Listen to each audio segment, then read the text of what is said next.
കൊല്ലം corporation ആരോഗ്യ വിഭാഗം ഹോട്ടലുകളിലും ബേക്കറികളിലും നടത്തിയ പരിശോധനയിൽ പഴകിയ ഭക്ഷണം പിടിച്ചെടുത്തു.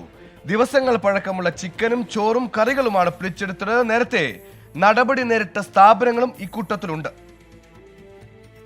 കൊല്ലം നഗരപരിധിയിലുള്ള grand hotel, Quilon lunch home, hotel Kairali, mother's restaurant, Sankar's ആശുപത്രിക്ക് സമീപമുള്ള അമല ബേക്കറി എന്നിവിടങ്ങളിൽ നിന്നാണ് ഭക്ഷണയോഗ്യമല്ലാത്ത ആഹാര സാധനങ്ങൾ കണ്ടെത്തിയതെന്ന് ഉദ്യോഗസ്ഥർ പറഞ്ഞു.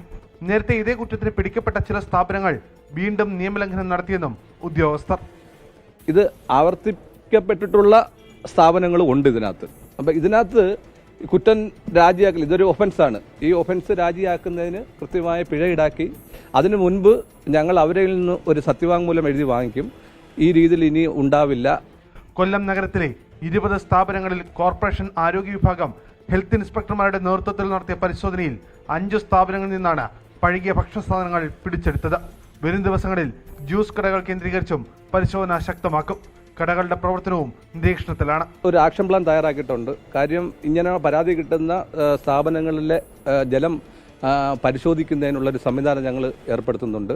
അങ്ങനെ അതിൻ്റെ റിപ്പോർട്ടിൻ്റെ അടിസ്ഥാനത്തിൽ കർശന നടപടികൾ, അത് കട നിർത്തൽ ചെയ്യുന്നത് ഉൾപ്പെടെ വളരെ വലിയൊരു പെനാൽറ്റി ഈടാക്കുന്നതിനുള്ള ഒരു സംവിധാനത്തിലേക്ക് ഞങ്ങൾ പോവുകയാണ്. പഴകിയ ഭക്ഷ്യസാധനങ്ങൾ വിറ്റ സ്ഥാപനങ്ങൾക്ക് പിഴയും ഈടാക്കും. 50,000 രൂപ വരെ പിഴ ഈടാക്കാം. 24 കൊല്ലം.